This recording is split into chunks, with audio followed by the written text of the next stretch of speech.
Hi hello ನಮಸ್ಕಾರ. ನಾನು ನಿಮ್ಮ ಚಂದ್ರಶೇಖರ್ ಬಾಳೆ. ನಮ್ಮ ಈ ಒಂದು ಫಿಲ್ಮ್ ಇಂಡಸ್ಟ್ರಿಯ ಜರ್ನಿಯ ಮುಂದಿನ ಎಪಿಸೋಡ್ಗೆ ತಮಗೆಲ್ಲರಿಗೂ ಸ್ವಾಗತ. ನಮ್ಮ ಜೊತೆ ಇವತ್ತೊಂದು ದೈತ್ಯ ಪ್ರತಿಭೆ ಇದೆ. ಎಲೆಮರೆ ಕಾಯಿಯಂತೆ ಹಲವಾರು ಸಿನಿಮಾಗಳಲ್ಲಿ ನಟನೆ ಮಾಡಿರುವಂತಹ ಒಬ್ಬ ವ್ಯಕ್ತಿ ಹಾಗೂ ಹಲವಾರು ಖ್ಯಾತ ನಾಯಕರೊಂದಿಗೆ, ಕನ್ನಡ ಚಿತ್ರರಂಗದ ಹಲವಾರು ಪ್ರಖ್ಯಾತ ನಟರೊಂದಿಗೆ ಕೆಲಸ ಮಾಡಿ ಇವತ್ತು ಒಂದು ನಮ್ಮ ಸ್ಟೇಜಲ್ಲಿ ಬಂದಿದ್ದಾರೆ. ಅವರಿಗೆ ನಾನು ವೆಲ್ಕಮ್ ಮಾಡ್ತಾ ಇದ್ದೀನಿ. ನಮಸ್ಕಾರ. ಫಸ್ಟ್ ಆಫ್ ಆಲ್ ನಿಮಗೆ ನಮಸ್ಕಾರ ಹೇಳ್ತೀನಿ ಚಂದ್ರು ಸರ್, ನಿಮ್ಮ ಅಮೂಲ್ಯವಾದ ಟೈಮ್ ನನಗೋಸ್ಕರ ಕೊಟ್ಟಿದ್ದಕ್ಕೆ. ಈ ಸಿಲ್ವರ್ ಸ್ಕೈ ಪ್ರೊಡಕ್ಷನ್ ಅಂದ್ರೆ ನಮಗೆ ಶಶಿಕಾಂತ್ ಮಾಮ ನೆನಪಾಗ್ತಾರೆ, ಯಾಕಂದ್ರೆ ತಂತ್ರ ಮೂವಿ ಪ್ರೊಡ್ಯೂಸರ್ ಕಮ್ ಹೀರೋ. ನಿಜ. ಸೊ ಅವ್ರೊಂದು ಸಿನಿಮಾ ಮಾಡಿ ಆಲ್ರೆಡಿ ರಿಲೀಸ್ ಮಾಡಾಯ್ತು. ಹಾಗೆ ಸಿಲ್ವರ್ ಸ್ಕೈ ಯೂಟ್ಯೂಬ್ ಚಾನೆಲ್ಗೂ ಧನ್ಯವಾದ ಹೇಳಕ್ ಇಷ್ಟಪಡ್ತೀನಿ, ಯಾಕಂದ್ರೆ ನಿಮ್ ಮುಖಾಂತರ ನನ್ನಂತ ಚಿಕ್ಕ ಚಿಕ್ಕ ಕಲಾವಿದರು ಬೆಳಕಿಗೆ ಬರ್ತಾ ಇದ್ದಾರೆ. ತುಂಬಾ ಖುಷಿ ಇದೆ ಸರ್, ನೋಡ್ತಾ ಇರ್ತೀನಿ ನಿಮ್ದು. ನೀವು ಚಿಕ್ಕರಲ್ಲ ಸರ್, ನಿಮ್ಮನ್ನ ನಮ್ಮ ಸ್ಟೇಜ್ ಅಲ್ಲಿ ಆನರ್ ಮಾಡ್ತಾ ಇರೋದು ನಮ್ಮ. ಸರ್ ಇಲ್ಲ ಸರ್, ಇಲ್ಲ, ತುಂಬಾ ಇದೆ ಸರ್ ಇನ್ನು ಕಲಿಯೋದು. ಅಲ್ಲ ಕಲಿಕೆಗೆ ಯಾವತ್ತೂ ಅಂತೆ ಅಂತ ಇಲ್ಲ, ಬಟ್ ಆದ್ರೆ ನೀವು ಈ ಒಂದು ಸಾಧನೆ ಮಾಡಿದಿರಲ್ಲ. ನೀವು ಜನಕ್ಕೆ ಪರಿಚಯ ಇಲ್ಲದೆ ಇರಬಹುದು. ನಾನು ನೋಡಿರೋ ಪ್ರಕಾರ ಈ ಸಿನಿಮಾ ಇಂಡಸ್ಟ್ರಿಯಲ್ಲಿ ಹಲವಾರು ಜನರಿಗೆ ನೀವು ತುಂಬಾ ಪರಿಚಯ ಇದ್ದೀರಾ. ಭೀಮರಾವ್ ಅಂದ್ರೆ ಪ್ರತಿಯೊಬ್ಬರು ಗುರುತಿಡುವಂತ ಒಂದು ವ್ಯಕ್ತಿತ್ವ ನೀವು ಬೆಳೆಸ್ಕೊಂಡಿದ್ದೀರಾ. ಸೊ ಅದು ನಮ್ಗೆ ಬೇಕಾಗಿರೋದು. ಒಂದಿಷ್ಟು ಜನ ಗೊತ್ತಿಡಿದ್ದಾರೆ ಸರ್, ಅದು ನಿಮ್ ಬ್ಲೇಸ್ ಅನ್ಕೋಬಹುದು ಅಥವಾ ದೇವ್ರ ಬ್ಲೇಸ್ ಅನ್ಕೋಬಹುದು. ನನ್ನ ಹೆಸರು ಬಂದ್ಬಿಟ್ಟು ಭೀಮರಾವ್ ಕಾಂಬ್ಳೆ ಅಂತ. ನಾನು ಬಿಜಾಪುರದ ಮೂಲತಃ ಸರ್. ಬಿಜಾಪುರ, ಉತ್ತರ ಕರ್ನಾಟಕದವರು? ಹೌದು ಸರ್, ಬಿಜಾಪುರ. ಎಲ್ರಿಗೂ ಈ ಒಂದು ಪಾತ್ರಗಳು ಮಾಡಬೇಕು ಅಂದ್ರೆ ಒಂದು ಆಕ್ಟರ್ ಆಗ್ಬೇಕಂತ ಏನೋ ಒಂದು ರೀಸನ್ ಇರುತ್ತೆ, ಎಲ್ಲೋ ಒಂದು ಮನಸ್ಸಲ್ಲಿ ಹುಟ್ಟುತ್ತೆ. ನಿಮ್ಗೆಲ್ಲ ಹುಟ್ಟುತ್ತೆ ಆಕ್ಚುಲಿ? ನೀವು ಯಾವಾಗ ಆ ಮನಸ್ಸಲ್ಲಿ ಬಂತು ನಾನು ಒಬ್ಬ ಆಕ್ಟರ್ ಆಗಬೇಕು, ನಾನು ಇಂಡಸ್ಟ್ರಿಯಲ್ಲಿ ಬೆಳಿಬೇಕು ಅಂತ ಯಾವಾಗ ಹುಟ್ಟಿದ್ದು ನಿಮಗೆ? ಸರ್ ಆ್ಯಕ್ಚುಲಿ ನನಗೆ ಒಂದಿಷ್ಟು ಅವಾಗ ಸಿನಿಮಾಗಳು ನೋಡೋ ಹುಚ್ಚು. ಕಾಲೇಜೆಲ್ಲ ಲಾಸ್ಟ್ ಪೀರಿಯಡ್ ಗ್ಯಾಪ್ ಮಾಡಿ ಒಂದಿಷ್ಟು ಸಿನಿಮಾ ನೋಡ್ತಿದ್ದೆ. ಸೊ ಆ ಟೈಮಲ್ಲಿ ನನ್ನ ಫೇವ್ರೇಟ್ ಬಂದ್ಬಿಟ್ಟು, ಎಲ್ಲರೂ ಫೇವ್ರೇಟ್ ಇಂಡಸ್ಟ್ರಿಯಲ್ಲಿ ನನಗೆ, ಬಟ್ ಒಂದಿಷ್ಟು ಫೇವ್ರೇಟು ದರ್ಶನ್ ಸರ್. ನನಗೆ ಡಿ ಬಾಸ್ ಅವರು ಅಭಿಮಾನಿ ನಾನು ಪಕ್ಕ. ಸೊ ಅಲ್ಲಿಂದ ನನಗೆ ಒಂದು ಅನಿಸ್ತು, ನಾನು ಒಂದು ಏನಾದರೂ ಚಿಕ್ಕ ಪಾತ್ರದ ಮುಖಾಂತರ ಒಂದು ಇಂಡಸ್ಟ್ರಿಯಲ್ಲಿ ಏನಾದರೂ ಚಿಕ್ಕ ಪಾತ್ರ ಮಾಡ್ಕೊಂಡಿರ್ಬೋದಾ ಅಂತೇಳಿ. ಆಮೇಲೆ ಊರ ಕಡೆ ಗಣಪತಿ ಹಬ್ಬಕ್ಕೆ ನಮ್ಮ ದಸರಾಗೆಲ್ಲ ನಾವೆಲ್ಲ ಸಾಂಗ್ ಎಲ್ಲ ಪ್ಲೇ ಮಾಡ್ತಿರ್ತೀವಿ. ಆ ಡ್ಯಾನ್ಸ್ ಎಲ್ಲ ಮಾಡಿದಾಗ ನಮಗೊಬ್ರು ನಮ್ಮ ಮಾಮ ಅಂತಿದ್ದಾರೆ, ಚಿದಾನಂದ್ ಕಾಂಬ್ಳೆ ಅಂತೇಳಿ. ಅವರು ಡ್ರಾಮಾ ಆರ್ಟಿಸ್ಟು. ಈಗಾದರೂ ಅವ್ರು ಬೀದಿ ನಾಟಕ ಎಲ್ಲ ಮಾಡ್ತಿದ್ರು. ನಾನು ಒಂದಿಷ್ಟು ಬೀದಿ ನಾಟಕ ಮಾಡ್ಕೊಂಡು ಬಂದಿದ್ದು. ಅವ್ರಿಗೆಲ್ಲರೂ ಬೈತಿದ್ರು. ಈಗ ಅವರೇ ಒಂದು ಒಳ್ಳೆ ಹೆಸರಲ್ಲಿದ್ದಾರೆ ಬಿಜಾಪುರಲ್ಲಿ. ಚಿದಾನಂದ್ ಕಾಂಬ್ಳೆ ಅಂದ್ರೆ ಟಾಪ್ ಹೆಸರು. ಇವಾಗ ಯೂಟ್ಯೂಬಲ್ಲಿ ಸಿಕ್ಕಾಪಟ್ಟಿ ಇದು ಇದ್ದಾರೆ, ಫೇಸ್ಬುಕ್ ಅಲ್ಲಿ ವೈರಲ್ ಇದ್ದಾರೆ. ಸೊ ಅಲ್ಲಿಂದ ಸ್ಟಾರ್ಟ್ ಆಗಿ ಅಲ್ಲಿ ನೀವು ದರ್ಶನ್ ಅವ್ರ ಮೂವಿ ನೋಡ್ಬಿಟ್ಟು ನಿಮ್ಗೊಂದು ಸ್ಪಾರ್ಕ್ ಆಯ್ತು. ನಾನು ಕಂಟಿನ್ಯೂ ಮಾಡಿದ್ದು, ನೀವೊಂದು ನಾಟಕ ವೇದಿಕೆ ಸಿಕ್ತು, ಅಲ್ಲಿ ಬೆಳೀತಾ ಹೋಗಿ ನೀವು ಇವತ್ತು ಇಂಡಸ್ಟ್ರಿ ಬರೋಕ್ಕೆ ಕಾರಣ ಆಯ್ತು. ಬೆಂಗಳೂರಲ್ಲಿ ಬಂದ್ಬಿಟ್ಟು ಆಲ್ಮೋಸ್ಟ್ ಒಂದು 7-8 ಇಯರ್ಸ್ ಆಯ್ತು ಇಲ್ಲಷ್ಟೇ. ಓಕೆ. ಸೊ ಎಲ್ಲಿಂದ ಸ್ಟಾರ್ಟ್ ಆಯ್ತು ನಿಮ್ಮ ಜರ್ನಿ? ಅಥವಾ ನೀವು ಈ ಇಂಡಸ್ಟ್ರಿ ಬರೋಕ್ಕೆ ಏನು ಕಾರಣ? ಎಲ್ಲಿಂದ ನಿಮ್ಗೆ ಆ ಒಂದು ಸ್ಪಾರ್ಕ್ ಬಂತಲ್ಲ ಇಂಡಸ್ಟ್ರಿಯಲ್ಲಿ ನಾನು ಬರಬೇಕು ಅಂತ? ಸೊ ಎಲ್ಲಿಂದ ಅದು? ಸರ್ ಆ್ಯಕ್ಚುಲಿ ನಾನು ಬೆಂಗಳೂರಿಗೆ ಬಂದಿದ್ದು, ನಾನು ಇಂಡಸ್ಟ್ರಿಗೆ ಬರ್ಬೇಕಂತೇಳಿ ಬಂದಿದ್ದು. ಬಟ್ ಆ ಟೈಮಲ್ಲಿ ಗೊತ್ತಲ್ಲ ಸರ್, ಹೊಸೊಬ್ರಿಗೆ ಯಾವ ಥರ ಇಲ್ಲಿ ಅವಕಾಶ ಇರಲ್ಲ ಅಂತೇಳಿ. ಆ ಥರ ನಾನು ಬೆಂಗಳೂರಿಗೆ ಬಂದಾಗ ಎಲ್ಲರೂ ಹೇಳ್ತಾರೆ ಅವ್ರವ್ರ ಕತೆ. ನಾನು ಸುಮಾರು ಅನುಭವಿಸಿದ್ದು, ನಾನು ಹೇಳಕ್ಕೆ ಇಷ್ಟಪಡಲ್ಲ, ಯಾಕಂದರೆ ಕೊಯ್ದಿದ್ದೇ ಕೊಯ್ತಾರಂತಾರೆ ಜನ ಎಲ್ಲ. ಸೊ ನಾನು ಬಂದುಬಿಟ್ಟು ಆರ್ಟಿಸ್ಟ್ ಆಗ್ಬೇಕಂತ ಬಂದುಬಿಟ್ಟು ಒಂದಿಷ್ಟು ಕೆಲಸ ಮಾಡಿದೆ ಸರ್. ಫಸ್ಟ್ ಬಂದು ವೈಟ್ ಫೀಲ್ಡಲ್ಲಿದ್ದೆ. ಅಂದರೆ ಕೆಲಸಗಳಂದ್ರೆ ಯಾವ ಥರದ್ದು? ಸಿನಿಮಾ ಇಂಡಸ್ಟ್ರಿ ತಕ್ಕಂತೆ ಕೆಲಸ ಮಾಡಿದ್ರೆ, ಅದರಲ್ಲಿ ಬೇಕಾದ ಕೆಲಸ ಮಾಡಿದ್ರೆ, ಅಥವಾ ಇದೇನು ನಿಮ್ಮ ದಿನನಿತ್ಯದ ಇದಕ್ಕೆ ಬೇಕಾಗಿರೋದಕ್ಕೆ ಕೆಲಸಗಳು ಮಾಡಿ? ಇಲ್ಲ ಸರ್, ನನಗೆ ಆ್ಯಕ್ಚುಲಿ ಯಾವ ಇದು ಇರಲಿಲ್ಲ. ಸಾಯಿ ವಿಶ್ರಮ್ ಅಂತ ದೊಡ್ಡ 5 ಸ್ಟಾರ್ ಹೋಟೆಲ್ ಇದೆ. ಆ ಹೋಟ್ಲಲ್ಲಿ ನಾನು ಒಂದಿಬ್ರು ಮ್ಯಾನೇಜರ್ ಇರ್ತಾರಲ್ಲ, ಅವ್ರ ಥರ ನಾನು ಅವ್ರ ಕೆಳಗೆ ಮ್ಯಾನೇಜರ್ ಥರ ವರ್ಕ್ ಮಾಡಿದ್ದೆ. ಓಕೆ. ಅಲ್ಲಿಂದ ನನ್ನ ಜರ್ನಿ ಸ್ಟಾರ್ಟ್ ಆಯ್ತು. ಸೊ ಮೊದಲೇ ನಾವು ಹೊಟ್ಟೆಗೆ ಬಟ್ಟೆಗೆ ಆಮೇಲೆ ಮಾಡಿದ್ಮೇಲೆ ನೆಕ್ಸ್ಟ್ ಸಿನಿಮಾ ಕಡೆ ನಿಮ್ಗೆ ಇದಾಯ್ತು. ಈಗ ಇಂಡಸ್ಟ್ರಿಯಲ್ಲಿ ಅಬ್ಸರ್ವ್ ಮಾಡೋದೇ ಬಟ್ಟೆಗೆ ನೋಡಿ ಅಬ್ಸರ್ವ್. ಬಟ್ಟೆಗೆ ನೋಡಲ್ಲ ಸರ್, ಬಟ್ಟೆ ನೋಡ್ತಾರೆ ಫಸ್ಟ್. ಇವನು ಯಾವ ಸ್ಟ್ಯಾಂಡರ್ಡ್, ಏನು ಹೆಂಗಿದಾನೆ, ಸೊ ಅದ್ರ ಮೇಲೆ ಡಿಪೆಂಡ್ ಆಗುತ್ತೆ. ಹಿಂದೆ ಬ್ಯಾಕ್ ಗ್ರೌಂಡ್ ಏನಿದೆ ಅಂತಲ್ಲ, ಬಟ್ ಅಪಿಯರೆನ್ಸ್ ಹೆಂಗಿದೆ ಅನ್ನೋದೇ ಇಂಪಾರ್ಟೆಂಟ್. ಹೌದು ಸರ್, ಹೌದು. So okay. ಸೊ ಯಾರು ನಿಮ್ಗೆ ಪರಿಚಯ ಆಗಿದ್ದು ಫಸ್ಟು? ಎಲ್ಲಿಂದ ಯಾರು ನಿಮಗೆ ಗುರುಗಳು ಅಂತ ಏನಾದ್ರು ಇದ್ದಾರಾ ಇಂಡಸ್ಟ್ರಿಯಲ್ಲಿ, ಅಥವಾ ನೀವೇ ನಿಮ್ಮ ದಾರಿ ನೋಡ್ಕೊಂಡ್ರಾ? ಸರ್ ಗುರುಗಳಂತ ಯಾರು ಇಲ್ಲ. ಇಂಡಸ್ಟ್ರಿ ಒಳಗೆ ಬಂದು ಸೇರಿದ ಮೇಲೆ ನನಗೆ ಹಲವಾರು ಜನ ಗುರುಗಳಾಗಿದ್ದಾರೆ. ಎಕ್ಸಾಂಪಲ್ ಆಗಿರ್ಬೋದು, ನಮ್ಮ ಶಶಿ ಮಾಮನ್ ಅಂತವ್ರು, ನಮ್ಮ ಅಶೋಕ್ ಜಯರಾಮ್ ಅಂತವ್ರು. ಸುಮಾರು ದೊಡ್ಡ ದೊಡ್ಡ ಸಿನಿಮಾದಲ್ಲಿ ಮಾಡಿದ್ದೀನಿ. ಅವರೆಲ್ಲರಿಗೂ ಮತ್ತೆ ಅವ್ರಿಗೆ ಒಬ್ರ ಹೆಸರು ಹೇಳಿದ್ರೆ ಒಬ್ರ ಹೆಸರು ಬಿಟ್ಟಂಗಾಗುತ್ತೆ. ಸೊ ಸುಮಾರು ಜನ ಡೈರೆಕ್ಟರ್ ಇದ್ದಾರೆ. ಅವರೆಲ್ಲರೂ ಅವರಿಂದ ಒಂದು ವಿಷಯ ಕಲ್ತರು ಅವ್ರು ನಮಗೆ ಗುರುಗಳೇ. ಈಗ ನಿಮ್ಮಿಂದನೂ ಒಂದು ವಿಷಯ ಕಲ್ತ್ರೆ ನೀವು ನಮಗೆ ಗುರುಗಳೇ. ಸೊ ಈ ತರ ಇದೆ ಆಕ್ಚುಲಿ. ಅಂದ್ರೆ ನೀವು ಇಂಡಸ್ಟ್ರಿ ಬರ್ತೀರಾ ಅಂತಂದ್ರೆ ಕೆಲವೊಬ್ರು ತುಂಬಾನೇ ಬೇಗ ತಲೆಗೆ ಹತ್ಬಿಡುತ್ತೆ. ಆದ್ರೂ ಇವರು ಇಷ್ಟೊಂದು ವರ್ಕ್ ಆದ್ಮೇಲೆ ಕೂಡ ಇವತ್ತು ಹೇಳ್ತಾರೆ, ನಿಮ್ಮಿಂದ ನಾನು ಬೆಳೀತಾ ಇದ್ದೀನಿ, ನಾನು ನಿಮ್ಮಿಂದ ಕಲಿತಾ ಇದ್ದೀನಿ ಅನ್ನೋ ಒಂದು ಹಂಬಲ್ನೆಸ್ ಇದೆಯಲ್ಲ, ಇದು ಎಲ್ಲರಿಗೂ ಅಷ್ಟು ಈಸಿಯಾಗಿ ಬರಲ್ಲ. ಸೊ ಬಟ್ ನನಗೆ ಕೇಳ್ತಾರೆ, ಇನ್ನೂ ಕ್ಯೂರಿಯಾಸಿಟಿ ಇದೆ ಸರ್ ನನಗೆ. ನೀವು ಎಲ್ಲಿ ಶುರು ಮಾಡಿದ್ರೆ, ಯಾವ ಪರ್ಸನ್ ನಿಮ್ಗೆ ಅಂದರೆ, ಅಥವಾ ನೀವು ಎಲ್ಲಿ ಹೋಗ್ಬಿಟ್ಟು ಯಾರನ್ನ ಮೀಟ್ ಮಾಡಿ ಈ ಒಂದು ಇಂಡಸ್ಟ್ರಿ ಎಂಟರ್ ಆದರೆ ಅನ್ನೋದು ಗೊತ್ತಾಗಿಲ್ಲ ಸರ್? ಆ್ಯಕ್ಚುಲಿ ನನ್ನ ಒಂದು ಜರ್ನಿ ಸ್ಟಾರ್ಟ್ ಆಗಿದ್ದು, ನನ್ನ ಫ್ರೆಂಡ್ ಒಬ್ರು ಇದ್ರು, ಜೀವನ್ ಅಂತೇಳಿ. ಅವರು ಒಂದು ಸಿನಿಮಾ ಮಾಡ್ತಾ ಇದ್ರು, ದುಶ್ಮನ್ ಅಂತೇಳಿ. ಅದಕ್ಕೆ ಅವ್ರು ಹೀರೋ ಆಗಿದ್ರು, ಮತ್ತು ಮುತ್ತು ಅಂತೇಳಿ ಡೈರೆಕ್ಟರ್ ಆಗಿದ್ರು. ಅವ್ರು ನನ್ನ ಫ್ರೆಂಡೇ.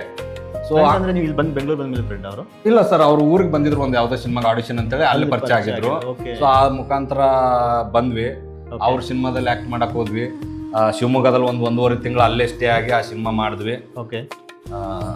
ಸೊ ಆ ಮೂವಿಲ್ ಆದಮೇಲೆ ನಿಮಗೆ ಈ ಇಂಡಸ್ಟ್ರಿ ಜರ್ನಿ ಸ್ಟಾರ್ಟ್. ಹಾಂ ಸರ್, ಆ ಮುಖ್ಯ ಕಾರಣ ಬರೋಕ್ಕೆ ಅವರೇ ನನಗೆ ಬೆಂಗಳೂರಿಗೆ ಬರೋಕ್ಕೆ ಕಾರಣ. ಓಕೆ.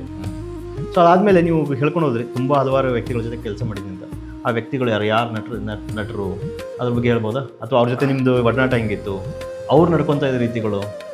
ಸರ್ ಆ್ಯಕ್ಚುಲಿ ಈಗ ನೋಡಿ, ಇಂಡಸ್ಟ್ರಿಯಲ್ಲಿ ಎಲ್ಲರೂ ಹೇಳ್ತಾರೆ ತುಂಬ ಒಳ್ಳೆಯದಿದೆ ಸರ್. ನನಗೊಂದು ಕೊರಗು ಏನಂದರೆ, ನಮ್ಮ ರಾಜ್ಕುಮಾರ್ ಸರ್ನು, ವಿಷ್ಣುವರ್ಧನ್ ಸರ್ನು, ಅಂಬರೀಷ್ ಸರ್ನು, ಶಂಕರ್ನಾಗ್ ಸರ್ನು, ಇವ್ರು ನನ್ನ ಕಣ್ಣಿಂದ ನೋಡೋಕ್ಕಾಗಿಲ್ಲ ಸರ್. ಅದೇ ದುರ್ಭಾಗ್ಯ ನಂದು ಅನ್ಕೋತೀನಿ. ಅದು ಏನು ಮಾಡೋಕ್ಕಾಗಲ್ಲ, ಈ ಜನರೇಷನ್ ಭಾಳ ಆಸೆ ಇತ್ತು ಸರ್ ನಂದು ಅವ್ರದ್ದು.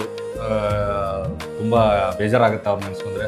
ಆ ಪಿಲ್ಲರ್ಗಳು ಇದ್ರಲ್ಲ, ಅದರಿಂದ ದೊಡ್ಡ ಮಟ್ಟ. ಓಕೆ, ನಾನು ನೀವು ಮಾತಾಡಬೇಕಾದ್ರೆ ದೊಡ್ಡವರು ಚಿಕ್ಕವರು, ಬಟ್ ಇಂಡಸ್ಟ್ರಿ ಅಂತ ಅಂದಾಗ ಕೆಲವೊಬ್ರು ಅವ್ರನ್ನ ದೊಡ್ಡವರು ಅಂತ ನೋಡ್ತಾರೆ. ಸೊ ಆ ವ್ಯಕ್ತಿಗಳಿದಾರಲ್ಲ, ನಿಮ್ಗೆ ಯಾರ ಜೊತೆ ನಟನೆ ಮಾಡಿದಾರಲ್ಲ ಅವ್ರ ಬಗ್ಗೆ ಸ್ವಲ್ಪ ಸರ್. ಆಕ್ಚುಲಿ ನನ್ನ ಜರ್ನಿ ಸ್ಟಾರ್ಟ್ ಆಗಿದ್ದು ರತ್ನನ್ ಪ್ರಪಂಚ ಅಂತ ಒಂದು ಸಿನಿಮಾದಿಂದ, ಎರಡನೇ ಸಿನಿಮಾ ಅದು. ಪ್ರಪಂಚ ಇದು ಡಾಲಿ ಅವ್ರದ್ದು, ಧನಂಜಯ ಡಾಲಿ ಸರ್. ಅವ್ರ ಪರ್ಸನಲ್ ಆಗಿ ಅವ್ರ ಜೊತೆಗೆ ಮಾಡಿ ಫಸ್ಟ್ ಸಿನಿಮಾ ಅವ್ರದೇ ಸರ್. ನನ್ನ ಸಿಲ್ವರ್ ಸ್ಕೈ ಅಂದ್ರೆ ನಮ್ಮ ಕರ್ನಾಟಕದಲ್ಲಿ ಒಂದು ಸ್ಕ್ರೀನ್ ಮೇಲೆ ಬಂದಿದ್ದು ನನ್ನ ಹೆಸರು ಕೂಡ ಅದರಲ್ಲಿ ಭೀಮಾ ಅಂತಿದೆ.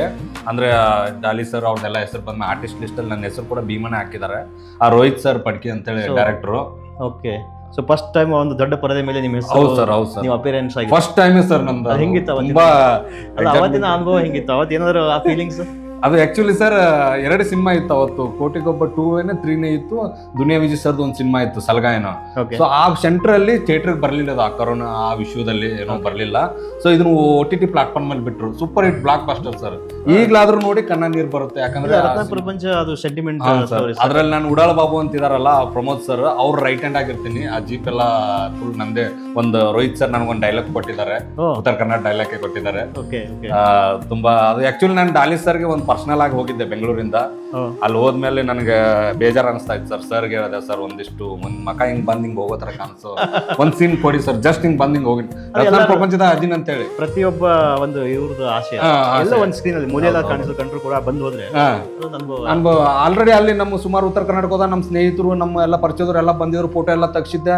ಸೊ ಒಂದ್ ಹೆಸರು ಇತ್ತು ರತ್ನ ಪ್ರಪಂಚದ ವಿನೋದನ್ ಅಂತ. ನನಗೆ ಅದು ಗಿಲ್ಟ್ ಕಾಡ್ತಾ ಇತ್ತು, ನಾನು ಮಾಡಿಲ್ಲ ಅಂತ. ರೋಹಿತ್ ಸರ್ ಸಾಯಂಕಾಲ ಹೋಗಿ ಕೇಳೋದಕ್ಕೆ, ರಿಕ್ವೆಸ್ಟ್ ಮಾಡೋದಕ್ಕೆ ಅವತ್ತೇ ಸಾಯಂಕಾಲ ಒಂದು ಕ್ಲೋಸ್ ಡೈಲಾಗ್ ಕೊಟ್ಟರು. ಅಲ್ಲಿಂದ ಜರ್ನಿ ಸ್ಟಾರ್ಟ್ ಆಯ್ತು, ಕಂಟಿನ್ಯೂಟಿ ಮಾಡಿದ್ರು. ಅಲ್ಲಿಂದ ನಂದು ಬಂತು ಸರ್. ಓಕೆ. ಸೊ ಸ್ಟಾರ್ಟ್ ಆಗಿದ್ದು ರತ್ನ ಪ್ರಪಂಚ, ಡಾಲಿ ಸರ್ ಜೊತೆ ಸ್ಟಾರ್ಟ್ ಮಾಡಿದ್ವಿ ನೀವು. ಹಾಗೆ ಅದ್ರ ಜೊತೆಗೆ ಸೀರಿಯಲ್ ಅಂದ್ರೆ ಫಸ್ಟ್ ಗೀತಾ ಸೀರಿಯಲ್ ಇಂದ ನನ್ನ ಜರ್ನಿ ಸ್ಟಾರ್ಟ್ ಆಗಿತ್ತು. ಗೀತಾ ಅಂತೂ ಹಿಟ್ ಸರ್. ಈಗ ಬಿಗ್ ಬಾಸ್ ಅಲ್ಲಿ ಬಂದಿದ್ರಲ್ಲ ಭವ್ಯ ಮೇಡಮ್ ಮತ್ತು ಧನುಷ್ ಸರ್, ಸೊ ಅವ್ರ ಜೊತೆ ಫಸ್ಟ್ ಸೀರಿಯಲ್ ಗೀತಾ ಅಂತ ಹೇಳಿ ಅಲ್ಲಿಂದ ಜರ್ನಿ ಸ್ಟಾರ್ಟ್ ಆಗಿದೆ. ಸೊ ನೀವು ಆಲ್ರೆಡಿ ಒಂದು ಮೂವಿ ಮಾಡಿ ಆಮೇಲೆ ಒಂದು ಸೀರಿಯಲ್ ಜೊತೆಗೆ ಸ್ಟಾರ್ಟ್ ಮಾಡೋದು, ಒಳ್ಳೊಳ್ಳೆ ಸ್ಟಾರ್ ಜೊತೆಗೆ ಸ್ಟಾರ್ಟ್ ಮಾಡಿದ್ರು ಸರ್. ಓಕೆ. ಹಂಗಂದ್ಮೇಲೆ ಮುಂದೆ ನೀವು ಎಲ್ಲಿಗೆ, ಅಲ್ಲಿಂದ ಎಲ್ಲಿಗೆ ಹೊಂಟ್ರಿ?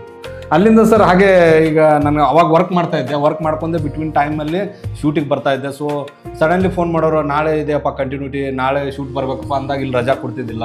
ತುಂಬ ಕಷ್ಟ ಆಗೋದು ಸರ್. ಹಿಂಗಾಗಿ ಜಾಬ್ ರಿಸೈನ್ ಕೊಟ್ಬಿಟ್ಟೆ. ಅಲ್ಲಿ ತನಕ ನೀವು ಎರಡು ಮ್ಯಾನೇಜ್ ಮಾಡ್ತೀವಿ? 2 ಮ್ಯಾನೇಜ್ ಸರ್. ವೈಟ್ ಫೀಲ್ಡ್ ಇಂದ ನಾಗರಬಾವಿಗೆ ನಾನು ಗಾಡಿಯಲ್ಲಿ ಬರ್ತಿದ್ದೆ ಸರ್. 3:30 ರೆಡಿಯಾಗಿ 4 ಗಂಟೆಗೆ ಬಿಟ್ಟು 6 ಗಂಟೆಗೆ ನಾ ಸುಮ್ಮನೆ ಬ್ರಿಡ್ಜ್ಗೆ ಇರ್ತಿದ್ದೆ, ಶೂಟಿಂಗ್ ಸ್ಪಾಟಿಗೆ. ಹೌದು ಸರ್. ಸೊ ಅಲ್ಲಿಂದ ತಿರ್ಗಾ ನೀವು ವಾಪಸ್ ಹೋಗಿ ಅಲ್ಲಿ ಜಾಬ್ ಮಾಡ್ಬೇಕು ನೀವು? ಹೌದು ಸರ್. ಸೊ ಆ ಒಂದು ನೈಟ್ ಟು ಡೇ ಬ್ಯಾಲೆನ್ಸ್ ಮಾಡಿ 2 ಮ್ಯಾನೇಜ್ ಮಾಡ್ಕೊಂಡಿದ್ದೀರ. ಬಟ್ ಆದ್ಮೇಲೆ ಬಿಟ್ಬಿಟ್ರಿ ನೀವು. ಬಟ್ ಹಂಗಾದ್ರೆ ನಿಮ್ಗೆ ಇದು ಹೊಟ್ಟೆ ಪಾಡಿ ಇದೆಯಲ್ಲ, ನೀವೇನಾದ್ರೂ ಕೆಲಸ ಹುಡ್ಕೊಂಡಿದ್ರಿ, ಅದನ್ನ ಹೆಂಗೆ ಮ್ಯಾನೇಜ್ ಮಾಡಿದ್ರಿ? ಇಲ್ಲ ಆಯ್ತಾ ನಿಮಗೆ ಆ ಒಂದು ಫ್ಯೂಚರ್ ಅಲ್ಲಿ ಕವರ್ ಮಾಡ್ತಿದ್ರ ಅದು? ಸರ್ ಆಗ್ತಾ ಇದೆ ಸರ್. ಆ್ಯಕ್ಚುಲಿ ಅಲ್ಲಿಂದ ಜರ್ನಿ ಬಂದ್ಬಿಟ್ಟು ಒಂದು ಎಕ್ಸ್ಪ್ಲೇನ್ ಮಾಡಿ. ಇಲ್ಲಿವರೆಗೆ ಎಷ್ಟು ಸೀರಿಯಲ್ಗಳು, ಎಷ್ಟು ಮೂವಿಗಳು, ಒಂದು ಅಂದಾಜು ಏನಾದರೂ ಇಟ್ಕೊಂಡಿದ್ದಾರೆ ಲೆಕ್ಕಕ್ಕೆ? ಸರ್ ಅದು ಎಲ್ಲ ಅಷ್ಟು ಮೈಂಡಲ್ಲಿ ಇರಲ್ಲ. ಒಂದು ಸೆಕೆಂಡ್ ನಿಮ್ಗೆ ತೋರಿಸಿ ಬಿಡ್ತೀನಿ, ಅದನ್ನೆಲ್ಲ ಬರ್ದಿಟ್ಟಿದ್ದೀನಿ. ನೋಟ್ ಮಾಡ್ಕೊಂಡಿದ್ದಾರೆ? ಹ್ಞೂ ಸರ್, ಹ್ಞೂ ಸರ್.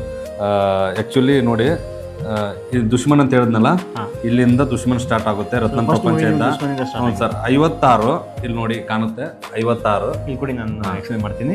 56 ಸೀರಿಯಲ್ ಒಂದಿಷ್ಟು ಇದಾವೆ ನೋಡಿ ಇಲ್ಲಿವರೆಗೂ ಸೀರಿಯಲು. ವೀಕ್ಷಕರೇ, ಇವರು ಆಲ್ಮೋಸ್ಟ್ 7 ವರ್ಷದಲ್ಲಿ 56 ಮೂವಿಗಳಿಗಿಂತ ಜಾಸ್ತಿ ಚಲನಚಿತ್ರಗಳಲ್ಲಿ ಆ್ಯಕ್ಟಿಂಗ್ ಮಾಡಿದ್ದಾರೆ. ಅದ್ರ ಜೊತೆಗೆ ಬರೀ ಸಿನಿಮಾದಲ್ಲಿ ಅಲ್ಲ, ನಮ್ಮ ಸೀರಿಯಲ್ಗಳಲ್ಲಿ, ನಮ್ಮ ಕನ್ನಡದ ಧಾರಾವಾಹಿಗಳಲ್ಲಿ ಸುಮಾರು 40ಕ್ಕಿಂತ ಜಾಸ್ತಿ ಧಾರಾವಾಹಿಗಳಲ್ಲಿ ಆ್ಯಕ್ಟಿಂಗ್ ಮಾಡಿದ್ದಾರೆ. ಸೊ ಇದೇನು ಕಮ್ಮಿ ಅಲ್ಲ. 7 ವರ್ಷದಲ್ಲಿ ಬಂದಾಗ ಸ್ಟ್ರಗಲ್ ಇರುತ್ತೆ, ಅವಕಾಶಗಳು ಕೊಡಲ್ಲ. ತುಂಬಾ ನಿಮಗೆ ಅವ್ರು ಹೇಳೋದ ಪ್ರಕಾರ ತುಂಬಾ ಹೀಯಾಳಿಕೆ ಅಥವಾ ತುಂಬಾ ಕಷ್ಟಗಳು ಸಿಗುತ್ತೆ. ಅದಾದರೂ ಕೂಡ ಮೆಟ್ಟು ನಿಂತು ನಾನು ಮಾಡ್ತೀನಿ ಅನ್ನೋ ಒಂದು ಇದಕ್ಕೆ ಇವತ್ತಿರೋ ಉದಾಹರಣೆಗಳಂದರೆ 70ಕ್ಕಿಂತ 80 ಮೂವಿಗಳಾಗಲಿ, 50ರಿಂದ 60 ಸೀರಿಯಲ್ಗಳಾಗಲಿ. ಸೊ ಇದು ಒಂದು ಅಚೀವ್ಮೆಂಟ್ ಆ್ಯಕ್ಚುಲಿ. ಅದಕ್ಕೋಸ್ಕರ ನಾನು ಇವರನ್ನು ನಿಮ್ಮ ಎದುರುಗಡೆ ತಂದಿದ್ದು. 7 ವರ್ಷದಲ್ಲಿ ಈ ವ್ಯಕ್ತಿ ಎಷ್ಟು ಮಾಡಬೇಕಾದ್ರೆ ನೀವು ಕೂಡ ಮಾಡ್ಬೋದು.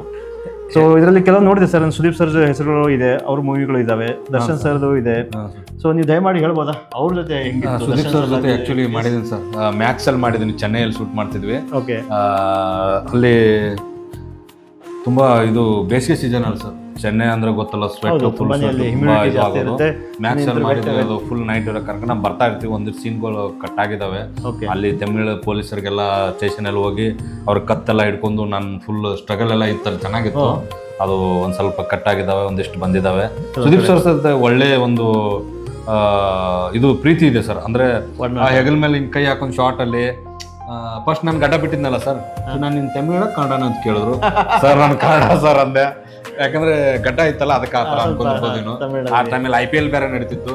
ಶಾರ್ಟ್ ಮುಗಿದ ಕೂಡಲೇ ಸರ್ ಮ್ಯಾಚ್ ಹಚ್ಚಿರೋರು, ಶಾರ್ಟ್ ಎಲ್ಲರೂ ಬಂದು ನಾನು ನೋಡ್ಕೊತ ಕೂತ್ಕೊಳ್ಳೋರು, ಮತ್ತೆ ಶಾರ್ಟ್ಗೆ ಹೋಗೋರು. ಒಂಥರ ಪ್ರೀತಿಯಿಂದ ಹೇಳೋರು ಸರ್. ನಾನು ಒಂದು ಯಾವ್ದೋ ಸೀನ್ ಅವ್ರು ಬರೋಕ್ಕಿಂತ ಮುಂಚೆ ನಾನು ಬೇಗ ಪಾಸ್ ಆಗ್ಬಿಟ್ಟೆ, ಇದ್ರಲ್ಲೇನೋ ಹೊಡಿತೀನಿ, ರಿಯಲ್ ಆಗಿ ಹೊಡಿತೀನಿ ಇವಾಗ ಅಂದ್ಬಿಟ್ರು. ಅಂದ್ರೆ ಆ ಕೋಪ ಅಲ್ಲ, ಕರೆಕ್ಟ್ ಆಗಿ ಮಾಡ್ಲ ಆ ಒಂದು ಸಿಚುವೇಶನ್ ಅಲ್ಲಿ ಆ ಒಂದು ನೀವು ಇದು ತೋರಿಸ್ಬೇಕನ್ನೋದು. Sir perfect, Sudeep sir is perfect sir. ಆಮೇಲೆ ನಮಗೆ ಲಾಸ್ಟ್ ಬರೋ ಟೈಮಲ್ಲಿ ಒಂದಿಷ್ಟು ಊಟ ಅವರೇ ಕೊಡ್ಸಿದ್ದು ಎಲ್ಲರಿಗೆ. ಇಷ್ಟು ದೊಡ್ಡ ದೊಡ್ಡ ಮೀನ, ಇಷ್ಟು ತಪ್ಪ ಏಡಿ ನಾನು ಯಾವತ್ತೂ ನೋಡಿಲ್ಲ ಸರ್. ಇಷ್ಟು ದೊಡ್ಡ ಫ್ರಾನ್ಸ್ ಎಲ್ಲ ದೊಡ್ಡ ಹೋಟೆಲ್, ಅವ್ರು ಇದ್ದಿದ್ದ ಹೋಟೆಲಿಂದ ಊಟ ನಮಗೆ ಬಂದಿತ್ತು. ಓಕೆ. ಅದು ಒಂದು ಅವ್ರದ್ದು ಋಣ. ನೀವು ಅವ್ರನ್ನ ಆಕ್ಚುಲಿ ಇವನ್ ಬಿಗ್ ಬಾಸ್ ಅಲ್ಲಿ ನೋಡಿ, ಅಲ್ಲಿರೋ ಒಂದು ಏನು ಕಂಟೆಸ್ಟೆಂಟ್ ಇರ್ತಾರಲ್ಲ, ಅವ್ರಿಗೆ ಕೂಡ ಪ್ರತಿಯೊಂದು ಸೀಸನ್ ಅಲ್ಲಿ ಅವ್ರು ಊಟ ಕೈಯಾರೆ ಮಾಡಿಸಿ ಕೊಟ್ಟಿರ್ತಾರೆ. ಅದು ಅದ್ರ ಜೊತೆಗೆ ಒಂದು ಅವ್ರಿಗೊಂದು ಸ್ಲೀಪ್ ಕೊಡ್ತಾರೆ, ಅವ್ರು ಏನಾದ್ರು ಒಂದು ಅವ್ರ ಬಗ್ಗೆ ಹೇಳಿ. ಸೊ ಆ ಒಂದು ಗುಣ ನಿಜವಾಗ್ಲೂ ಮೆಚ್ಚಬೇಕು ಸರ್. ಹೌದೌದು. ಅದ್ರ ಜೊತೆಗೆ ಸರ್ ನಾನು ಮರಾಠಿ ಸಿನಿಮಾ ಮಾಡಿದ್ದೀನಿ, ಮಲಯಾಳಂ ಆವಿಷಂ ಸಿನಿಮಾ ಮಾಡಿದ್ದೀನಿ, 2 ಹಿಂದಿ ಸಿನಿಮಾ ಮಾಡಿದ್ದೀನಿ ಅರ್ಜುನ್ ದಾಸ್ ಅವ್ರದ್ದು ಗೋವಾದಲ್ಲಿ. ನೋಡಿ, ಇವರು ಬರೀ ಕನ್ನಡ ಸ್ಟಾರ್ ಅಲ್ಲ, multi language star. Multi language ಗಳಲ್ಲಿ ತಮ್ಮ ಪ್ರತಿಭೆಯನ್ನು ತೋರಿಸಿದ್ದಾರೆ. ಹೌದು ಸರ್. ಸೊ ನಿಜವಾಗ್ಲೂ ನೀವು ಇಷ್ಟೊತ್ತು ನನಗೆ ಹೇಳೇ ಇಲ್ಲ ತಮಿಳಲ್ಲಿ ಮಾಡಿರೋದು. ನೀವು ಕೇಳಲೇ ಇಲ್ಲ ಸರ್, ಅದಕ್ಕೆ ಎಲ್ಲ ಪ್ರೇಕ್ಷಕರು ಬೇಸರ ಆಗ್ಬಿಡ್ತಾರೆ ಅಂತ ನಾನು ಹೇಳಿಲ್ಲ. ಅಲ್ಲ, ನಿಜವಾಗ್ಲೂ ಕೇಳಿಲ್ಲ ಕಾರಣಕ್ಕೆ ನಾನು ತಡಿಲಿಲ್ಲ, ನಾನೇ ಹೇಳ್ಬಿಟ್ಟೆ ಸರ್. ಇಲ್ಲ ವೀಕ್ಷಕರೇ, ನಾನು ಆಕ್ಚುಲಿ ಇವರಿಗೆ ಬಂದು ಡೈರೆಕ್ಟ್ ಕೂತ್ಕೊಂಡಿರೋದು, ಯಾವುದೋ ಅಷ್ಟೊಂದು ಬಂದು ಸಂದರ್ಶನ ಮಾಡೋಕ್ಕಿಂತ ಮುಂಚೆ ಹಲವಾರು ವಿಚಾರಗಳ ಬಗ್ಗೆ ಮಾತಾಡಿಲ್ಲ. ಹೀಗಾಗಿ ಇವತ್ತಿಗೆ ಅದನ್ನು ಗೊತ್ತಾಗ್ತಾ ಇರೋದು. ನೋಡಿ ಸರ್, ಸುದೀಪ್ ಸರ್ ಜೊತೆ. ಓಕೆ. ಸರ್, ಮಾರ್ಕಲ್ ತಗೊಂಡಿರೋ ಫೋಟೋ ಮ್ಯಾಕ್ಸ್ ಅಲ್ಲಿ ಸರ್, ಮ್ಯಾಕ್ಸ್ ಅಲ್ಲಿ ತಗೊಂಡಿರೋ ಫೋಟೋ. ಸರ್ ಮ್ಯಾಕ್ಸ್ ಅಲ್ಲಿ. ಆಮೇಲೆ ನಮ್ಮ ಡಾಲಿ ಅವ್ರ ಸರ್ ಜೊತೆ ಫಸ್ಟ್ ಸಿನಿಮಾದು ಅದು ಹಂಗೆ ಇಟ್ಟಿದ್ದೀನಿ, ಅವಾಗಿನಿಂದ ಇದೇ ಡಿಸ್ಪ್ಲೇಯಲ್ಲಿ ಇರೋದು. ಒಂದು ಕಾಣಲಿಲ್ಲ ಅನ್ಸುತ್ತೆ ಇದು. ಅದು ನಿಮ್ಮ ಪ್ರೀತಿ, ಅದು ಒಂದು ಅವ್ರ ಮೇಲೆ ನಮ್ಗೆ ಗೌರವ, ಪ್ರೀತಿ. ಎಲ್ಲಿ ಹೋದ್ರು ಈ ಡಾಲಿ ಸರ್ ನನ್ ಭೀಮಾ ಅಂತ ಗೊತ್ತಾ ಇಡಲ್ಲ, ಎಗ್ ರೈಸ್ ಅಂದ್ರೆ ಗೊತ್ತಿರ್ತಾರೆ. ಅಣ್ಣ ಎಗ್ ರೈಸ್ ಅಂದ್ರೆ ಇವನ್ ಉತ್ತರಾಖಂಡದಲ್ಲಿ ಬೆಳಗಾವಲ್ಲಿ ಶೂಟ್ ಇತ್ತು, ಎಲ್ಲ ಡಾಲಿ ಸರ್ ಎಲ್ಲಾರು ಇದ್ರು, ರೋಹಿತ್ ಪರ್ಕಿ ಸರ್ ಕೂತಿದ್ರು. ನಾನು ಫಸ್ಟ್ ಡೇ ಹೋದೆ, ಎಲ್ಲರಿಗೊಂದು ನಮ್ಮ ಕರ್ತವಲ್ಲ ಸರ್, ಹಾಯ್ ಸರ್ ಅಂತ ಹೇಳ್ಬಿಟ್ಟು, ನಮ್ಮ ಎಗ್ ರೈಸ್ ರೀ, ನಮ್ಮ ಎಗ್ ರೈಸ್ ಗೊತ್ತಲ್ಲ ಅಂತ ಹಿಂಗೆ ಪರಿಚಯ ಮಾಡಿದ್ರು ಡೈರೆಕ್ಟರ್. ಭೀಮಾ ಅಂತ ಹೇಳಿಲ್ಲ ಯಾರಿಗೆ. ಆ ಎಗ್ ರೈಸ್ ಏನು ಕೋಡ್ ಏನಾದ್ರು ಇದೆಯಾ? ರತ್ನ ಪ್ರಪಂಚದಲ್ಲಿ ನನ್ನ ಹೆಸರೇ ಎಗ್ ರೈಸ್. ಯಾರು ಚಾಯ್ಸ್ ಮಾಡಿದ್ದು? ಡೈರೆಕ್ಟರ್ ಇಟ್ಟಿದ್ದು. ಆಕ್ಚುಲಿ ಒಂದು ಎಗ್ ರೈಸ್ ಸೀನ್ ಇದೆ, ಅಲ್ಲಿಂದ ಇವ್ರು ಎಗ್ ರೈಸ್ ಸೀನ್ ಅದು ಕಂಟಿನ್ಯೂ ಆಗ್ಬಿಡ್ತಾರೆ. ನೋಡಿ ಎಂತ ಯುನೀಕ್ ಆಗಿ ಹೆಸರು ಇಟ್ಟಿದ್ದಾರೆ. ಸ್ಟಾರ್ಟ್ ಆಗಿದೆ ಎಗ್ ರೈಸ್. ಡಾಲಿ ಸರ್ ನನಗೆ ಭೀಮ್ರಾವ್ ಅಂತ ಕರಿತಾನೆ ಇರಲ್ಲ, ಎಗ್ ರೈಸ್ ಅನ್ನೋರು.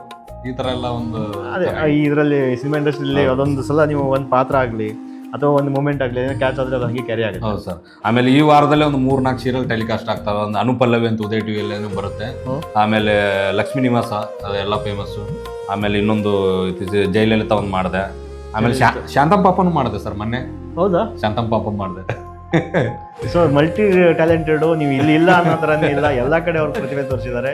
ಮಾಡಿದೆ. ಅದಕ್ಕೆಲ್ಲ ನಮ್ಮ ಡೈರೆಕ್ಟರ್ಸು, ಆಮೇಲೆ ನಮ್ಮ ಸ್ನೇಹಿತರು, ನಮ್ಮ ಕರ್ನಾಟಕ ಜನತೆ ಒಂದಿಷ್ಟು ಪ್ರೀತಿ ಕೊಡ್ತಾರಲ್ಲ ಸರ್, ಆ ಅಳಿಲೆ ಸೇವೆನೇ ನಮಗೆ ದೊಡ್ಡ ಸೇವೆ. ಅಲ್ಲ, ಇವಾಗ ನೀವು ಬಿಜಾಪುರಗೆಲ್ಲ ಹೋದಾಗ ನಿಮ್ಮನ್ನ ಹೆಂಗೆ ಯಾವ ಥರ ಟ್ರೀಟ್ ಮಾಡ್ತಾರೆ ನಿಮ್ಮನ್ನ? ಸರ್ ಅದು ಭಯಂಕರ ಸರ್, ಭಯಂಕರ ಸರ್. ಅದು ನಾವು ಶಿವಲೀಲಾ ಪ್ರಮೋಷನ್ ಅಂತ ಹೋದಿವಲ್ಲ ಸರ್, ಒಂದು 2 ತಿಂಗಳು. ಆ್ಯಕ್ಚುಲಿ ನಾನು ಕಲಿತ ದರ್ಬಾರ್ ಕಾಲೇಜಲ್ಲಿ ಹೋದಾಗಂತೂ ನಾನು ಅಲ್ಲಿ ಸ್ಟೂಡೆಂಟಿಗೆ ಗೊತ್ತಿರಲ್ಲ, ನಮ್ಮ ಪ್ರೊಫೆಸರು ಮತ್ತು ನಮ್ಮ ಇವ್ರು ಇರ್ತಾರಲ್ಲ ಪ್ರಿನ್ಸಿಪಾಲ್, ಅವ್ರಿಗೆ ಗೊತ್ತು, ನಮ್ಮ ಕಾಂಬ್ಳೆ ಬರ್ತಾನೆ ಅನ್ನೋರು. ಹೋದ ಕೂಡಲೇ ಒಳ್ಳೆ ಸನ್ಮಾನ, ಒಳ್ಳೆ ಸ್ಟೇಜು ಇತ್ತು. ನಾನು ಮೈಕಲ್ಲಿ ಮಾತಾಡಿದಾಗ ನಾನು ಇದೇ ಕಾಲೇಜಲ್ಲಿ ಕಲಿತು ಹೋದ ವಿದ್ಯಾರ್ಥಿ, ಕೆಟ್ಟ ಉಡಾಳ ವಿದ್ಯಾರ್ಥಿ ಅಂತ ಹೇಳಿದಾಗ ಎಲ್ಲರೂ ಖುಷಿ ಆದಾರ ಸರ್. ಅಂದ್ರೆ ನಮ್ದೊಂದಿಷ್ಟು ಹಂಗೆ ದರ್ಬಾರ್ ಅಂದ್ರೆ ಈ ನಮ್ಮ ಆಕ್ಚುಲಿ ಶಶಿಕಾಂತ್ ಮಾಮ ತಂತ್ರ ಮೂವಿ ಡೈರೆಕ್ಟರ್ ಕಮ್ ಪ್ರೊಡ್ಯೂಸರ್ ಅದೇ ಕಾಲೇಜಲ್ಲಿ ಕಲ್ತಿದ್ದ, ಅವ್ರಿಗೆ ಗೊತ್ತಿರುತ್ತೆ ಆ ಕಾಲೇಜ್ ಹೆಂಗಂತ. ಆ ಕಾಲೇಜಲ್ಲಿ ಕಲ್ತ ವಿದ್ಯಾರ್ಥಿ ಸಾಮಾನ್ಯ ಅಲ್ಲ ಸರ್. ಕಾಲೇಜಿಂದ ಹಲವಾರು ಅಲ್ಲಿದು ನಮ್ಮ ಕರ್ನಾಟಕ ಹುಲಿ ಅಂತಾರಲ್ಲ ಬಸವನಗುಡಿ ಅದೇ ಕಾಲೇಜಲ್ಲಿ ಕಲ್ತಿದ್ದು. MB ಪಾಟೀಲ್ ಅವರು, ದೊಡ್ಡವರೆಲ್ಲ ಅದೇ ಕಾಲೇಜಲ್ಲಿ ಕಲ್ತಿದ್ದು ಸರ್. ಅಲ್ಲಿ ಕಲ್ತು ಬಂದವರು ಒಂದು ಇವೇನೋ ವಿಶೇಷ ಇರ್ತಾರ. ಅಂದ್ರೆ ಆ ಕಾಲೇಜಿನ ಮಹಿಮೆ ಅದು. ಯಾರಾದ್ರೂ ಈ ಕಾಲೇಜ್ ಇದು ಮಾಡಿದ್ರೆ ಅಡ್ಮಿಷನ್ ತಗೊಂಡ್ರೆ ನೀವೊಂದು ಯಾವ್ದೋ ಒಂದು ರಂಗದಲ್ಲಿ ಬೆಳಿತೀರಾ. ಹೌದೌದು ಸರ್. ಆ ಕಾಲೇಜ್ ದರ್ಬಾರ್ ಅಂದ್ರೆ ಒಂದು ಯುನಿಕ್ ಆಗಿರುತ್ತೆ ಹೆಸರು. PUC ನಾನು ಗೌರ್ಮೆಂಟ್ ಕಲಿತೆ, ಡಿಗ್ರಿ ದರ್ಬಾರ್ಗೆ ಬಂದೆ. ಅಲ್ಲಿ ಕಲ್ತವ್ರೆಲ್ಲ ನೋಡಿ ಶಶಿಮಾಮನ ನೋಡ್ಕೊಳ್ಳಿ ಡಿಫ್ರೆಂಟ್ ವೇ ಅಲ್ಲಿ ಇದಾರೆ. ನಮ್ಮ ಬಸವನಗೌಡ ಯತ್ನಾಳ್ ಯಾರಿಗೆ ಅದ್ರ ನೋಡಿದ್ರಲ್ಲ ಅವ್ರು ಹುಲಿನಿ ಅಂತ ಕರೀತಾರೆ, ಗರ್ಜಿಸ್ತಾನೆ ಇರುತ್ತೆ. ಹೌದು. ಸೊ ಅವ್ರದೇ ಆದ ಒಂದು ಇದು ಮೇಂಟೈನ್ ಮಾಡಿದ್ದಾರೆ, ಸ್ಟ್ಯಾಂಡರ್ಡ್ ಇದೆ ಸರ್ ಅವ್ರದ್ದು. ಬಟ್ ಒಂದ್ ಹೇಳಿ, ನೀವು ಇಷ್ಟೊಂದು ಬಿಜಾಪುರಕ್ಕೆ ಹೋಗ್ತೀರಾ, ಸನ್ಮಾನ ಮಾಡ್ತೀರಾ ಅಂತ ಹೇಳಿದ್ರೆ, ಬಟ್ ಅವಾಗ ಹೆಂಗಾಗುತ್ತೆ ನಿಮ್ಗೆ, ಹೆಂಗ ಅನ್ಸುತ್ತೆ? ಯಾಕಂದ್ರೆ ನಿಮ್ಗೆ ನನ್ಗೆ ಗೊತ್ತಿರುತ್ತೆ, ನೀವು ಈ ಚಿತ್ರರಂಗದಲ್ಲಿ ಬರ್ಬೇಕಾದ್ರೆ ತುಂಬಾ ಜನ ಮಾತಾಡಿರ್ತಾರೆ, ತುಂಬಾ ಜನ ಏನೋ ಇವನೇನು ಮಾಡ್ತೀನಿ ಬಿಡು ಅನ್ನೋ ಥರ ಒಂಥರ ನೆಗ್ಲೆಕ್ಟ್ ಮಾಡಿರ್ತಾರೆ. ಸೊ ಅಂತ ವಿಚಾರಗಳು ಇವತ್ತು ನೀವು ಅಲ್ಲಿ ಹೋಗಿ ಸನ್ಮಾನ ತಗೋತೀರಾ, ಅದೇ ಜನರು ಇದ್ದಾರೆ ಅಂದ್ರೆ ಏನಾಗಿರ್ಬೋದು ಸರ್? ಆ್ಯಕ್ಚುಲಿ ಹೇಳ್ಬೇಕಂದ್ರೆ ಸರ್, ಬೇರೆಯವರು ಬೇಡ, ನನ್ನ ಮನೆಯವ್ರೆ ತುಂಬಾ ಕೆಟ್ಟದಾಗ ಮಾತಾಡಿದ್ರು ಸರ್. ಇವನೇನು ಮನೆಯವ್ರು ಅಂದ್ರೆ ತಂದೆ ತಾಯಿ, ಅಣ್ಣ ತಮ್ಮ ಅಲ್ಲ ಸರ್. ಮನೆಯವ್ರು ಅಂದ್ರೆ ನಮ್ಮ ರಕ್ತ ಹುಟ್ಟಿದವ್ರು ಅಲ್ಲ ಸರ್, ನಮ್ಮ ಸಂಬಂಧಿಕರು. ಅವ್ರನ್ನ ಹೇಳ್ತೀನಿ, ಯಾಕಂದ್ರೆ ನಾವು ಬೇರೆಯವ್ರನ್ನ ಬ್ಲೇಮ್ ಮಾಡೋಕ್ಕಿಂತ ನಮ್ಮ ಮನೆಯಿಂದ ತೂತುಗಳು ಜಾಸ್ತಿ ಇರ್ತಾವಂತಾರಲ್ಲ, ಆ ದೋಸೆಗೆ ತೂತ್ ಇರ್ತಾವಂತಾರಲ್ಲ, ಆ ತರ ಫಸ್ಟ್ ನಮ್ಮದೇ ಎತ್ಕೊಂಡು ಬೇರೆಯವ್ರ ಕಡೆ ಹೋದ್ರೆ ಅದು ಚೆನ್ನಾಗಿರುತ್ತೆ ಸರ್. ಇಲ್ಲ ಅಂದ್ರೆ ನೋಡೋರು ಏನ್ ಅನ್ಕೋತಾರೆ, ಫಸ್ಟ್ ನಿನ್ ತೂತ್ ಮುಚ್ಕೊ ಅಂತ ಹಿಂಗೆ ಡೈರೆಕ್ಟ್ ಆಗಿ ಕಮೆಂಟ್ ಹಾಕ್ಬಿಡ್ತಾರೆ.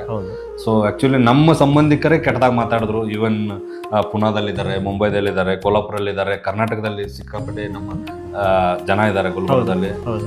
ಇವನೇನ್ ದಬ್ಬಾಕ್ತಾನ, ಇವನ್ ಸಿನಿಮಾಗ ಹೋಗ್ತಾನ, ಇವನ್ ಸೀರಿಯಲ್ ಮಾಡ್ತಾನ ಸರ್. ಆ ನೋವು ಇದೆ ಅಲ್ಲ ಸರ್, ಆ ಕೆಟ್ಟದಾಗ ಮಾತಾಡಿದ್ದು ನಮ್ ಕಡೆ ಮಾತುಗಳೆಲ್ಲ ಇದಾವೆ, ತುಂಬಾ ನೋವಾಗುತ್ತೆ ಸರ್. ಆ ವರ್ಲ್ಡ್ ಹೇಳ್ಬಾರ್ದು, ಈ ನನ್ನ ಮಗ ಅದು ಅದೇ ಅಂದ್ರೆ ಇವನೇನ್ ಮಾಡ್ತಾನೆ ಅನ್ನೋದು ಒಂದು. ಹ್ಞೂ ಸರ್, ಅದು ಕೆಟ್ಟದಾಗಿ ಮಾತಾಡಿದ್ರು, ತುಂಬಾ ಬೇಜಾರಾಗಿತ್ತು.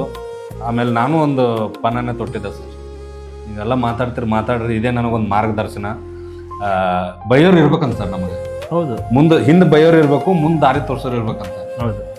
ಒಂದು ವಿಚಾರ ಮಾಡಿದೆ ಸರ್, ಯಾರು ಏನು ಮಾತಾಡಿಲ್ಲ ಸರ್. ನಾನು ಕೆಟ್ಟ ನೋವು ಹತ್ಕೊಂಡೆ, ತುಂಬ ಬೇಜಾರಾಯಿತು. ನಾನು ಏನು ಹೇಳಕ್ಕೆ ಇಷ್ಟಪಡ್ತೀನಿ ಅಂದ್ರೆ ಸರ್, ಬೈಯೋರ್ನ ನಾವು ಯಾವುದಕ್ಕೂ ಲೆಕ್ಕಕ್ಕೆ ತೊಗೋಬಾರ್ದು, ಬಟ್ ಮಾರ್ಗದರ್ಶನಕ್ಕೆ ಲೆಕ್ಕಕ್ಕೆ ತೊಗೋಬೇಕು ಅವ್ರಿಗೆ. ಹೌದು, ನಾವು ಮೋಟಿವೇಶನ್ಗೆ ಅವ್ರನ್ನ ಲೆಕ್ಕಕ್ಕೆ ತೊಗೋಬೇಕು. ನನಗೆ ಹರ್ಟ್ ಆಗುತ್ತೆ ಅಂತ ಲೆಕ್ಕಕ್ಕೆ ತೊಗೊಂಡ್ರೆ ನಾನು ಈ ಸ್ಟೇಜಲ್ಲಿ ಇರ್ತಿರ್ಲಿಲ್ಲ. ಇವತ್ತು ನನಗೆ ಯಾರ್ಯಾರು ಮಾತಾಡಿದ್ರು, ಯಾರ್ಯಾರು ಬೈದಿದ್ರು, ಇವ ಅನ್ಲೈಕ್ ಇವನು ವೇಸ್ಟ್ ನನ್ನ ಮಗ ಅಂತೇಳಿ ಯಾರ್ಯಾರು ಮಾತಾಡಿದ್ರು, ಇಂಡೈರೆಕ್ಟ್ ಆಗಿ ಡೈರೆಕ್ಟ್ ಆಗಿ ಅವರಿಗೆಲ್ಲ ಇವತ್ತು ಉತ್ತರ ಕೊಟ್ಟಿದ್ದೀರ ನೀವು. ಉತ್ತರ ಕೊಡೋದ್ರ ಜೊತೆಗೆ ಇದು ನನ್ನ ಸೊಕ್ಕಿನಿಂದ ಹೇಳ್ತಾ ಇಲ್ಲ, ಅವರೇ ಇವತ್ತು ನನ್ನ ಜೊತೆ ಸೆಲ್ಫಿ ತಗೋತಾರೆ ಸರ್. ಸೊ ಇನ್ನೇನು ಬೇಕು, ಇದು ದೊಡ್ಡ ಫೋಟೋ ತಗೋತಾರೆ ಸರ್, ಸುಳ್ಳಲ್ಲ ಇದು. ಏನು ನನ್ನ ಮಗ ದೊಡ್ಡ ಸ್ಟೇಜಲ್ಲಿ ಕುತ್ಕೊಂಡು ಮಾತಾಡ್ದಂಗೆ ಹೇಳ್ತಾನಂತ ಅನ್ಕೋಬೇಡಿ ದಯವಿಟ್ಟು. ಯಾಕಂದ್ರೆ ಒಂದು ಕೆಳಮಟ್ಟದಿಂದ ಒಂದು ಸ್ಟೇಜಿಗೆ ಬಂದ ಮೇಲೆ ಅವ್ನು ಏನು ನೋವು ಅನುಭವಿಸ್ಕೊಂಡ್ ಬಂದಿರ್ತಾನೆ, ಆ ನೋವಿಗೆ ಅವ್ರು ಯಾರು ಮಾತಾಡಿರ್ತಾರೋ ಅವ್ರು ಬಂದು, ನನ್ಗೆ ಗೊತ್ತಲ್ಲ ನನ್ನ ಚಂದ್ರು, ನನ್ನ ಫ್ರೆಂಡ್ ತಗೋತಾರಲ್ಲ, ಅವಾಗ ಆ ನೋವೆಲ್ಲ ನಮ್ದು ರಿಲ್ಯಾಕ್ಸ್ ಆಗುತ್ತೆ. ಯಾಕಂದ್ರೆ ಅಲ್ಲಿಂದ 6 ವರ್ಷದಿಂದ ಆ ನೋವು ಹಂಗೆ ಇರುತ್ತೆ. ಸೊ ಇದನ್ನ ಯಾರು ಕೆಟ್ಟದಾಗ ಅನ್ಕೋಬೇಡಿ, ಇದು ಎಲ್ಲರ ಒಂದು ಜರ್ನಿಯಲ್ಲಿ ಆಗುವಂಥದ್ದು, ನಿಮ್ಗೂ ಬರುತ್ತೆ. ಬಟ್ ಇದನ್ನ ಸೊಕ್ಕಿನಿಂದ ಹೇಳೋಣ ಅನ್ಕೋಬೇಡಿ ದಯವಿಟ್ಟು. ನಿಮ್ಮಲ್ಲಿ ಹೇಳ್ತಾ ಇದ್ದೀನಿ, ಇದು ನನ್ಗೆ ಹೇಳ್ಬೇಕನ್ನಿಸ್ತು, ಅದಕ್ಕೆ ಹೇಳಿದ್ದು. ಈ ತರ ಎಲ್ಲ ಆಗಿದೆ ಸರ್. ಅವರೇ ಈವನ್ ಜೇಮ್ಸ್ ಬಂದಾಗೂ ಅವರೇ ಎಲ್ಲ ಕಟ್ಔಟ್ ಹಾಕಿದ್ದು. ಅಂದ್ರೆ ನಿಮ್ಮನ್ನ ತೆಗೆದವರು ಇವತ್ತು ಕಟ್ಔಟ್ ಹಾಕಿದ್ರು ಅದ್ರಲ್ಲೆಲ್ಲ.